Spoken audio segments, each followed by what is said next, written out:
আজকের ভিডিওতে আমরা আলোচনা করব এমন এক আন্তর্জাতিক ঘটনাকে কেন্দ্র করে যা শুধু মধ্যপ্রাচ্য নয়, গোটা পৃথিবীর রাজনীতি ও অর্থনীতিকে নাড়িয়ে দিয়েছে।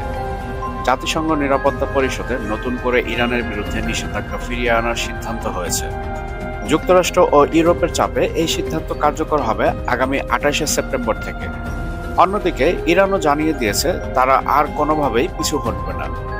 এমনকি ইরান হুমকি দিয়েছে প্রয়োজনে তারা পারমাণবিক শক্তিধর রাষ্ট্র হিসেবে নিজেদের ঘোষণা করবে এবং প্রয়োজনে হরমুজ প্রণালীও বন্ধ করে দিবে। আজকের ভিডিওতে আমরা জানব জাতিসংঘের ভোটাভুটিতে কি হলো, স্ন্যাকব্যাক নিষেধাজ্ঞা আসলে কি, ইরানের পাল্টা প্রতিক্রিয়া, যুক্তরাষ্ট্র ও ইউরোপের পদক্ষেপ, রাশিয়া ও চীনের ভূমিকা এবং সামনে কি অপেক্ষা করছে বিশ্ব রাজনীতির জন্য। তাই ভিডিও শুরু থেকে শেষ পর্যন্ত আমাদের সঙ্গেই থাকুন। ভিডিওর মূল পর্ব শুরু করার পূর্বে আপনাদের কাছে অনুরোধ থাকবে আপনারা অবশ্যই আমাদের চ্যানেলটি সাবস্ক্রাইব করবেন এবং সেই সাথে সাথে all bell icon notification on করবেন এবং আমাদের ভিডিও লাইক ও শেয়ার করে আমাদের সাথেই থাকবেন। প্রথমেই শুরু করছি জাতিসংঘ নিরাপত্তা পরিষদের সিদ্ধান্ত নিয়ে। সেপ্টেম্বরের মাঝামাঝি সময়ে দক্ষিণ কোরিয়ার উদ্যোগে একটি প্রস্তাব আনা হয়। প্রস্তাবে বলা হয় ইরান 2015 সালের চুক্তি অনুযায়ী তাদের পারমাণবিক কর্মসূচি সীমিত রাখতে ব্যর্থ হয়েছে, তাই তাদের উপর আবারও পুরনো জাতিসংঘের নিষেধাজ্ঞা ফিরিয়ে আনা উচিত।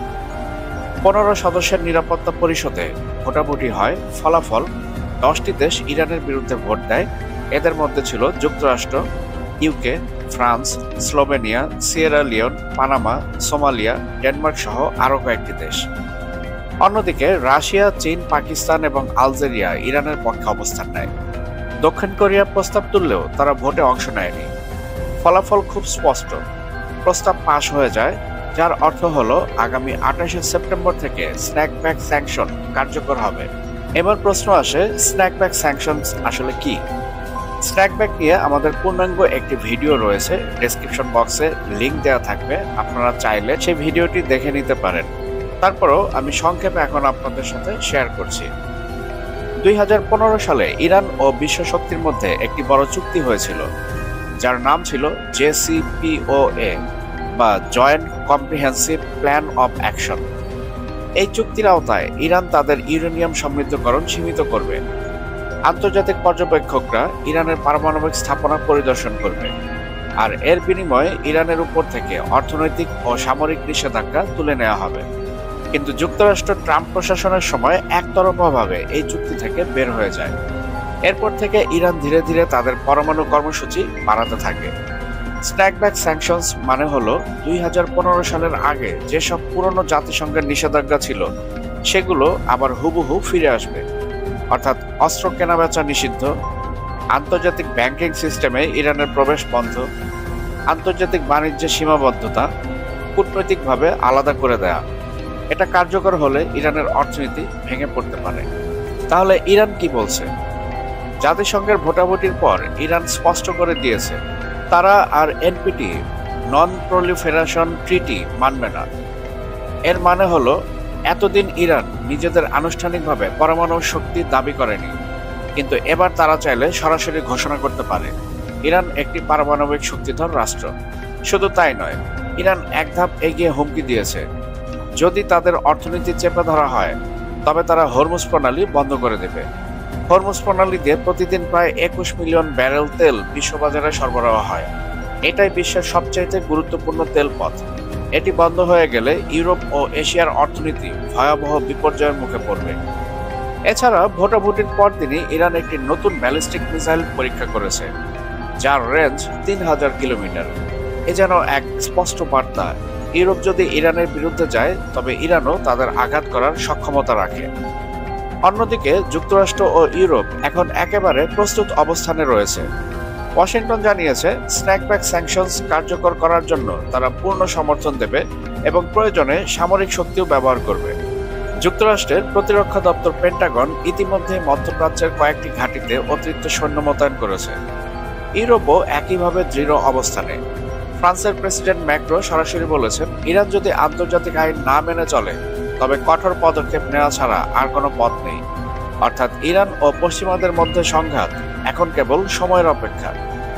এবার আসি রাশিয়া ও চীনের দিকে।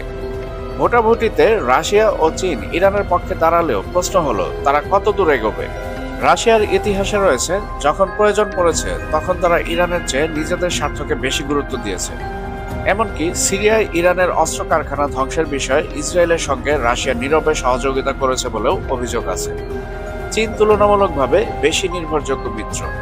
ইরানের সাথে তাদের দীর্ঘমেয়াদী বাণিজ্য চুক্তি রয়েছে। চীন ইরানের তেল কিনে থাকে, প্রযুক্তি দেয় এবং কূটনৈতিকভাবে পাশেও দাঁড়ায়। কিন্তু প্রশ্ন হলো, সরাসরি সামরিকভাবে ইরানের পাশে দাঁড়াবে কিনা। ইরান যদি সত্যি এনপিটি থেকে বেরিয়ে যায় এবং নিজেদের পারমাণবিক শক্তিধর দেশ হিসেবে ঘোষণা করে, তবে মধ্যপ্রাচ্যে নতুন অস্ত্র প্রতিযোগিতা শুরু হবে। সৌদি আরব, তুরস্ক কিংবা মিশর সবাই তখন নিজেদের পারমাণবিক অস্ত্র বানানোর চেষ্টা করবে। অন্যদিকে যদি হরমুজ প্রণালী বন্ধ হয়ে যায়, তবে তেলের দাম আকাশ ছোঁয়া হবে। বিশ্ববাজারে মন্দা আরো ভয়াবহ আকার নেবে। এ অবস্থায় ইউরোপ ও আমেরিকা যে কোনো মূল্যে ইরানকে থামাতে চাইবে। আর এই জায়গাতেই তৈরি হচ্ছে এক ভয়াবহ সংঘাতের সম্ভাবনা। এখন প্রশ্ন হচ্ছে, সামনে কি ঘটতে পারে? তিনটি সম্ভাবনা রয়েছে। 1, ইরান পারমাণবিক শক্তিধর রাষ্ট্র হিসেবে নিজেদের ঘোষণা করবে এবং পশ্চিমাদের হুমকি উপেক্ষা করবে। 2, ইরান হরমুজ প্রণালী বন্ধ করে বিশ্ব অর্থনীতিকে চাপে ফেলবে। এবং 3, অথবা চীন ও রাশিয়ার মাধ্যমে শেষ মুহূর্তে কূটনৈতিক আলোচনায় বসতে পারে। বন্ধুরা, পৃথিবী এখন এক নতুন সংকটের সামনে দাঁড়িয়ে। একদিকে যুক্তরাষ্ট্র ও ইউরোপ, অন্যদিকে ইরান, আর মাঝখানে রয়েছে জ্বালানি, অর্থনীতি আর কোটি কোটি মানুষের ভাগ্য। প্রশ্ন হলো, আমরা কি আরেকটি ভয়াবহ যুদ্ধ দেখতে যাচ্ছি, নাকি শেষ মুহূর্তে সমঝোতার দরজা খুলবে? আপনারা কি মনে করেন, ইরান কি সত্যি পারমাণবিক শক্তিধর রাষ্ট্র হয়ে উঠতে যাচ্ছে? আপনার মতামত জানাতে ভুলবেন না। ভিডিও শেষ করার পূর্বে আপনাদের কাছে অনুরোধ থাকবে, আমাদের চ্যানেলটি সাবস্ক্রাইব করে আমাদের সঙ্গেই থাকবেন এবং সেই সাথে সাথে all bell icon notification on করে দিবেন, যাতে করে পরবর্তী যে কোনো আপডেট আপনি সবার আগে পেতে পারেন। আর অবশ্যই আমাদের ভিডিও লাইক এবং শেয়ার করবেন।